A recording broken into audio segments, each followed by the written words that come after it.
मेरा गांव बहुत खूबसूरत है और मैंने यहाँ 3 महीने बहुत मुश्किल से गुजारे और मुझे बहुत खुशी है कि मैं कल अपने गांव लौट जाऊंगा। वस्त जुलाई का गर्म सूरज गरूब हो रहा है। मैंगोरा के नन्हे सुल्तान ज़ेब का मर्दान की खैमा बस्ती में आखिरी सूरज। सुल्तान आंखों में ख्वाब सजाए खैमे की तरफ चल निकला कि कल वो गुरूब आफ्ताब का नज़ारा अपने गांव में करेगा। एक ऐसा ख्वाब जो पूरा होने को है। उसे यकीन है कि शाम हो चुकी और अब सुबह सवेरे आशियानों से निकले परिंदों की तरह उसे भी वापस लौटना है। अल्लाहु अकबर, अल्लाहु अकबर। सुल्तान ज़ेब ने मैंगोरा छोड़ा तो स्कूल की नई क्लासेस शुरू हो चुकी थी।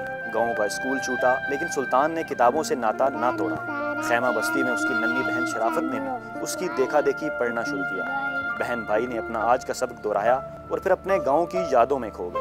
मैं अपने अब्बू की दुकान पर जाऊंगी। गांव में मेरी कई सहेलियां हैं, मैं उनसे भी मिलूंगी।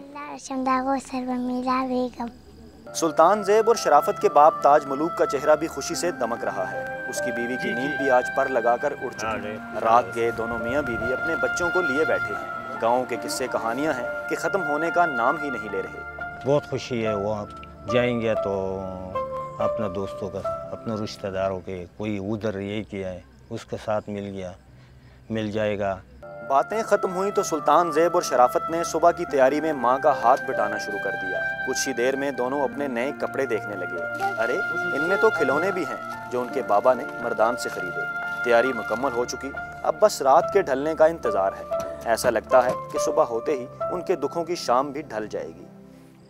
आधी रात बीत चुकी है मगर सुल्तान ज़ेब और शराफत के खैमे में अब भी ईद का समा है। और क्यों ना हो, आज इस खैमे में उनकी आखिरी रात है। 3 माह गुजरने के बाद आखिरकार वो वक्त आ ही गया जब उन्हें अपने वालदैन के हमरा गांव वापस जाना है, जहां की गलियां इनका इंतज़ार कर रही हैं। कैमरामैन नैयर अब्बास के साथ फयाज़ राजा, जियो न्यूज़, शेख शहजाद कैंप, मर्दान।